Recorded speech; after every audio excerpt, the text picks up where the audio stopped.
Boas-vindas a todo mundo para mais esta apresentação. Hoje a gente vai mergulhar fundo em algo que, literalmente, passa o dia inteiro na nossa frente, mas que quase nunca recebe a atenção que merece: o sistema operacional do computador. Pensa bem, para quem atua na área administrativa, a tela do computador é a verdadeira mesa de trabalho, certo? É o nosso grande centro de comando. E dominar esse espaço, transformando tudo na ferramenta de organização definitiva, é o primeiro passo para a excelência. Um ambiente digital organizado e bem compreendido flui exatamente como aquele arquivo físico perfeitamente categorizado. E isso leva a gente a uma reflexão fundamental logo de cara. O que conecta absolutamente todas as tarefas administrativas hoje em dia? Seja na hora de montar um relatório financeiro complexo, enviar aqueles e-mails cruciais ou gerenciar bancos de dados enormes, existe um denominador comum aí. A resposta é a interface do computador. Ter aquela base de informática não é só um detalhe no currículo, é literalmente a linguagem universal do trabalho moderno. Sem essa base, até as tarefas mais simples podem virar uma bola de neve. É por isso que firmar esse conhecimento é tão vital antes da gente se aventurar em softwares mais pesados. Então, olha só como a gente estruturou o roteiro de hoje. Vamos começar com informática na administração, passar para a dinâmica do caça-ícones, depois dar uma navegada pelo sistema operacional, falar da personalização do ambiente e, para fechar com chave de ouro, o desafio prático final. Beleza? Começando pela parte 1, informática na administração, a nossa fundação digital. Bom, a área administrativa é sem dúvida nenhuma o coração de qualquer empresa.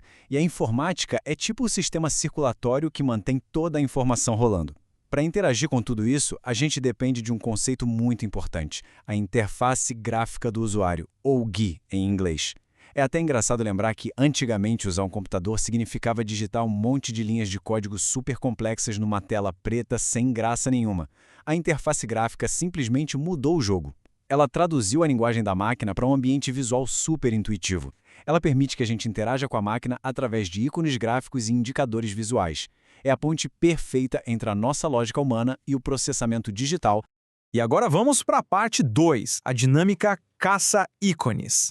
Os grandes alvos dessa nossa caçada visual são bem específicos e totalmente essenciais para dar aquela fluidez no trabalho. A gente precisa identificar alguns elementos vitais. Primeiro, o menu iniciar, que é o nosso grande portão de entrada para os aplicativos. Depois, a barra de tarefas, que funciona como o painel de controle do que está rolando naquele exato momento. Tem também a área de trabalho, que é a superfície onde a mágica toda acontece. E, claro, os próprios ícones, que são aquelas representações visuais dos programas e arquivos. Saber o nome e a função de cada um deles é o que transforma qualquer confusão inicial em clareza absoluta. Entrando agora na nossa parte 3, navegando pelo sistema operacional, o nosso tour guiado. Vamos ver como a teoria funciona na prática. O ciclo básico de navegação tem 4 passos que acompanham literalmente qualquer fluxo de trabalho. Primeiro passo, abrir uma janela, trazendo o programa à vida. Segundo, minimizar essa janela para a barra de tarefas. Isso é crucial quando a gente precisa dar foco em outra coisa, mas sem perder o que já estava fazendo. Terceiro passo, maximizar para a tela cheia, garantindo aquele foco total na tarefa atual. E o quarto, fechar a janela e encerrar o ciclo. Parece super simples, né? E realmente é. Mas dominar essa dança das janelas é a verdadeira essência de ser multitarefa no computador. E já que a gente está falando tanto de janelas, a gente tem que desmistificar como elas são construídas por dentro. Toda janela tem uma anatomia básica, olha só. Tem a barra de título, lá no topo, para a gente bater o olho e saber rapidinho qual documento está aberto. Temos os botões de controle, normalmente ali no cantinho superior, que servem justamente para minimizar, maximizar e fechar, como a gente acabou de falar. E tem as barras de rolagem, que são indispensáveis para a gente navegar para conteúdos que são muito maiores que a tela. Conhecer bem essa anatomia garante que a gente sempre tenha um controle da situação, não importa qual programa esteja rodando. E isso nos leva à parte 4, personalização do ambiente. A hora de deixar tudo com a nossa cara. Agora, o que é muito interessante aqui é comparar diretamente duas abordagens de organização. De um lado, a gente tem um ambiente padrão que vem com aquelas configurações originais de fábrica. Funciona, mas é super genérico. Do outro lado, a gente tem um ambiente customizado. E para dar uma ideia da importância disso, existem estudos impressionantes mostrando que profissionais perdem semanas de trabalho ao longo de um ano só procurando arquivos mal organizados e clicando no lugar errado. É mole. Por isso, quando a gente altera plano de fundo para algo mais confortável aos olhos e organiza os ícones com lógica, tipo edição de texto de um lado, planilhas do outro, o fluxo fica incrivelmente mais intuitivo. É uma organização visual que reduz drasticamente a nossa carga mental diária. Chegamos então à parte 5, o desafio prático final, que é o nosso teste definitivo.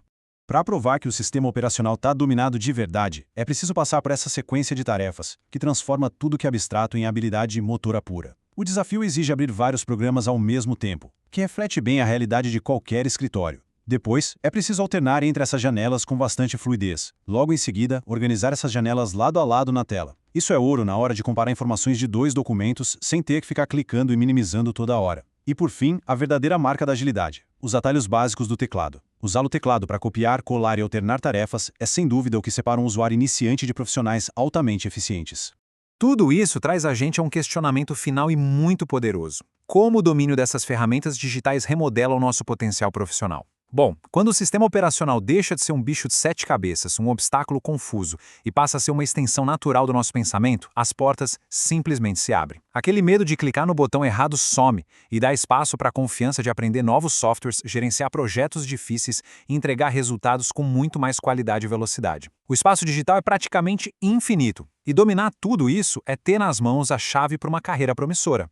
Fica aqui o convite: que tal olhar para a tela do computador não só como uma ferramenta, mas como um universo inteiro de possibilidades só esperando para ser explorado?